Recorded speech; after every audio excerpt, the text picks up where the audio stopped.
안녕하세요. 김민서입니다. 지난 세 편의 영상에서 이 위기 상황에서 인간이 실제로 어떻게 행동을 하는지, 우리가 믿어온 실험들의 허점, 그리고 선한 본성이 왜 오작동하는지에 대해서 이야기를 해보았습니다. 이번 영상에서는 이 책의 마지막 이야기, 즉 브레우만이 제시하는 해결책들과 책 전체에 대한 제 감상과 비평으로 마무리를 해보도록 하겠습니다.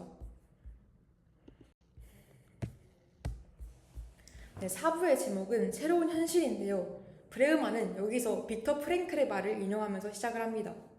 우리는 어떤 면에서 이상주의가 되어야 한다. 왜냐하면 그때 우리는 정말로 진정한 현실주의자가 되기 때문이다. 인간 본성에 대한 낙관적 믿음이 감상적인 게 아니라 오히려 더 정확한 현실 인식이라는 주장을 계속 이어나가는 거죠. 4부에서는 세 가지 주제를 다루는데요.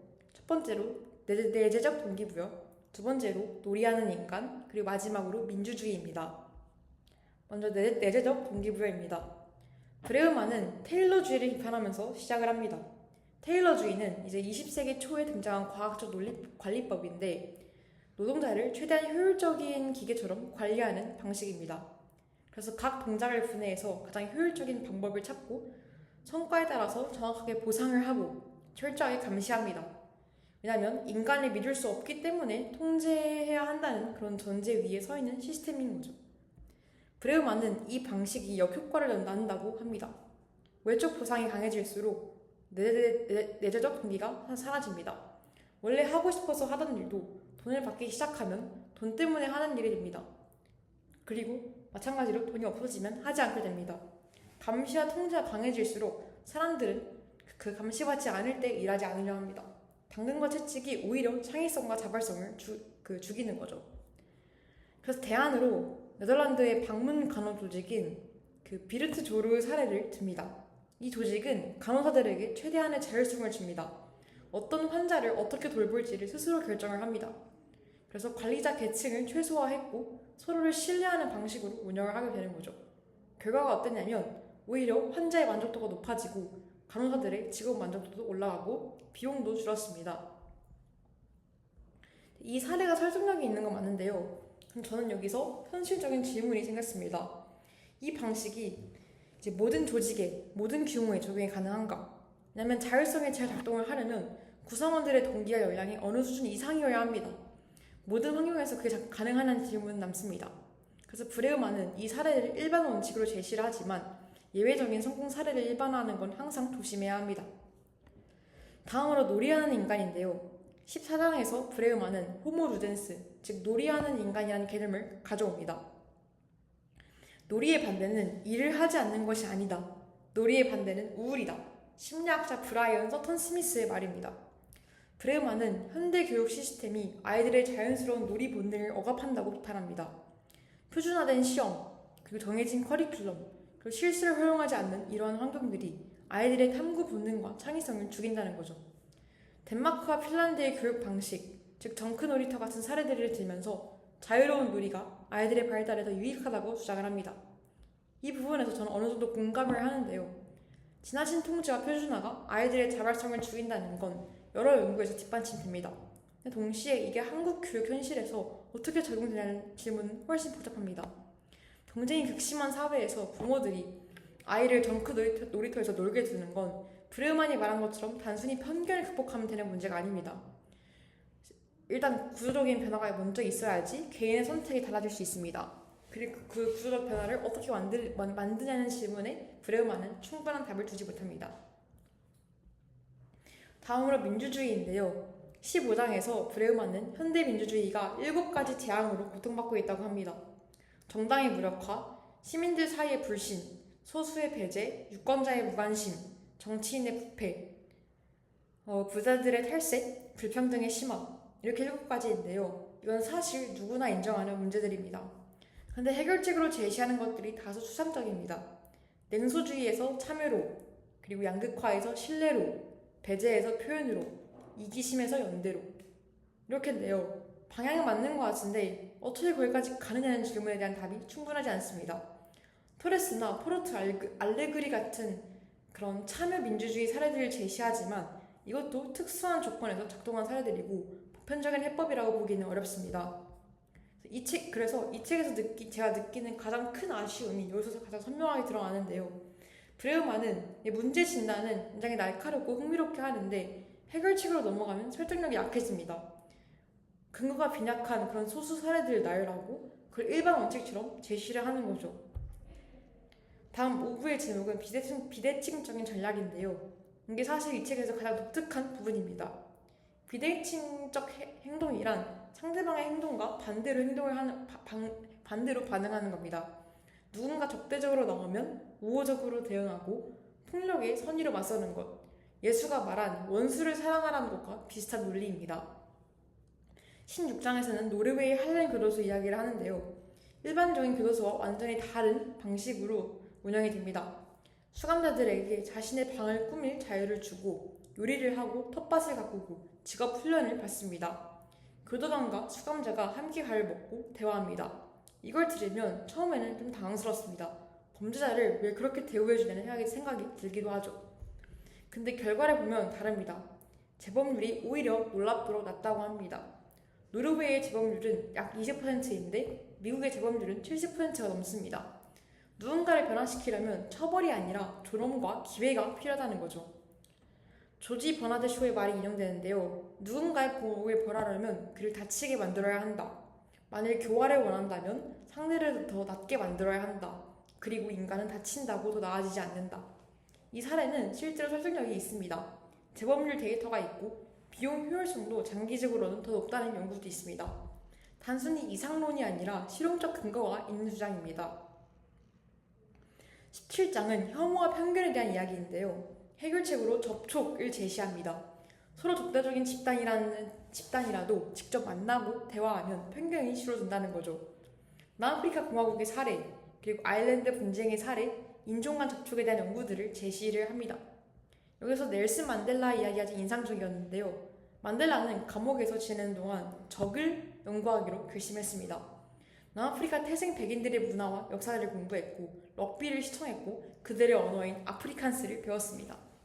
만델라가 나중에 한 말이 있는데요. 어떤 사람에게 그가 이해할 수 있는 언어로 이야기를 하면 그것은 머릿속으로 간다. 그의 언어로 이야기하면 그것은 그의 마음으로 직행한다. 이 이야기가 강하게 남은 이유는 단순히 관용이나 화해를 이야기하는 게 아니기 때문입니다. 매우 전략적이고 실용적인 통찰인 거죠. 상대를 이기려면 상대를 이해해야 한다는 것, 그리고 그 이해가 진심에서 나올 때 가장 강력하다는 것. 지난번에 읽었던 바른 마음에서 조너선 하이트가 말한 코끼리에게 말을 걸어야 한다는 것과 같은 맥락입니다.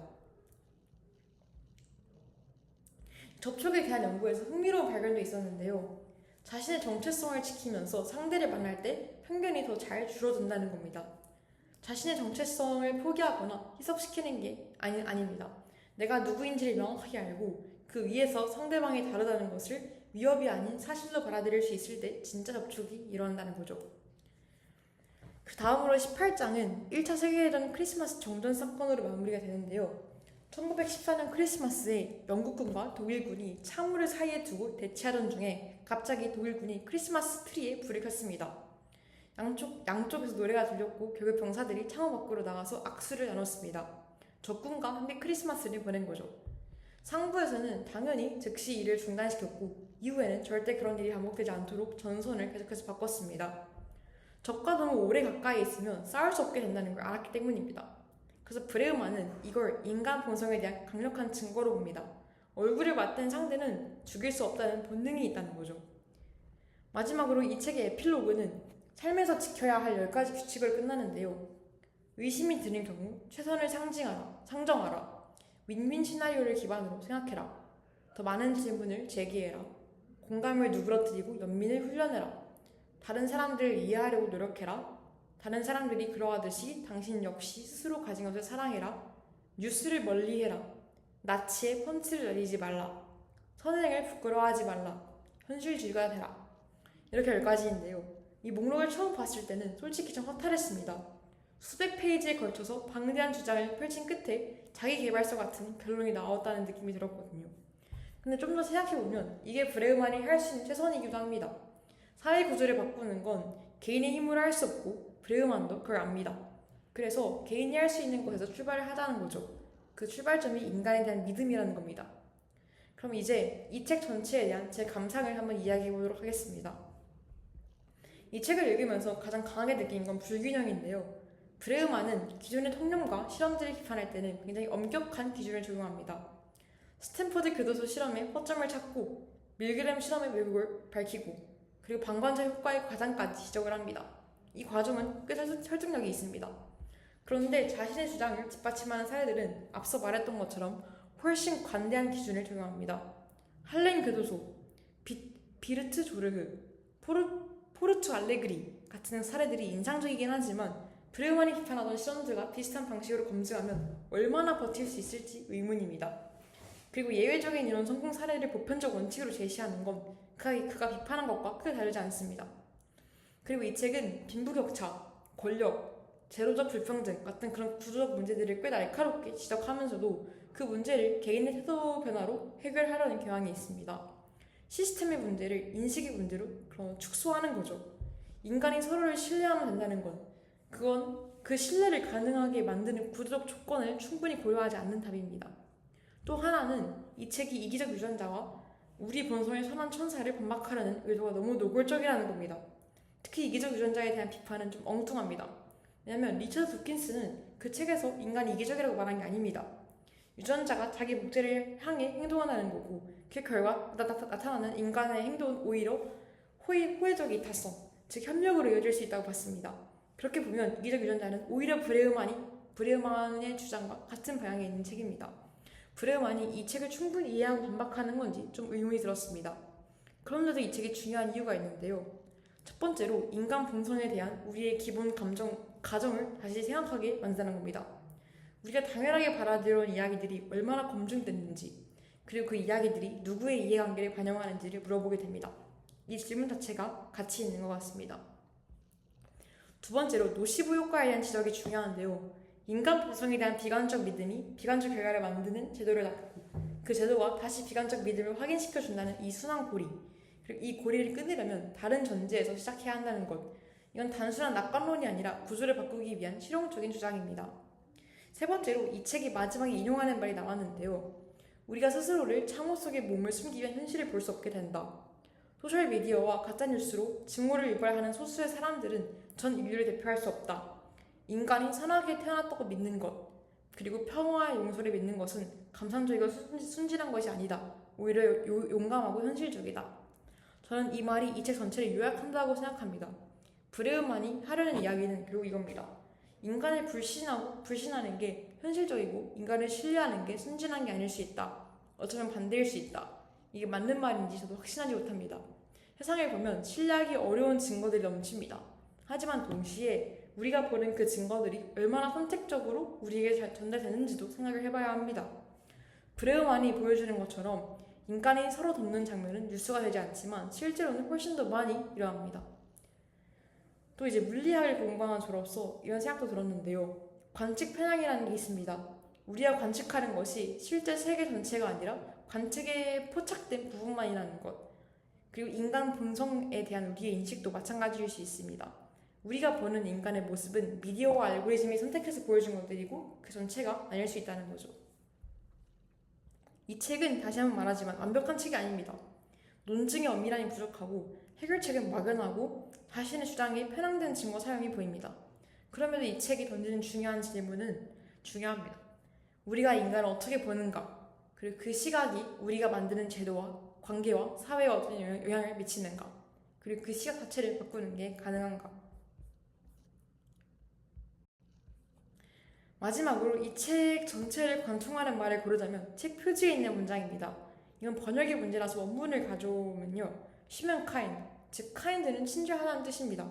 인류는 친절하다. 이게 브레우만이 이 책 전체를 통해서 하는 주장인 것 같습니다. 그리고 그 사실인지 아닌지는 우리가 어떤 세상을 만들기로 선택하느냐에 달려있을지도 모릅니다. 네, 내 편의 영상을 봐주셔서 감사합니다.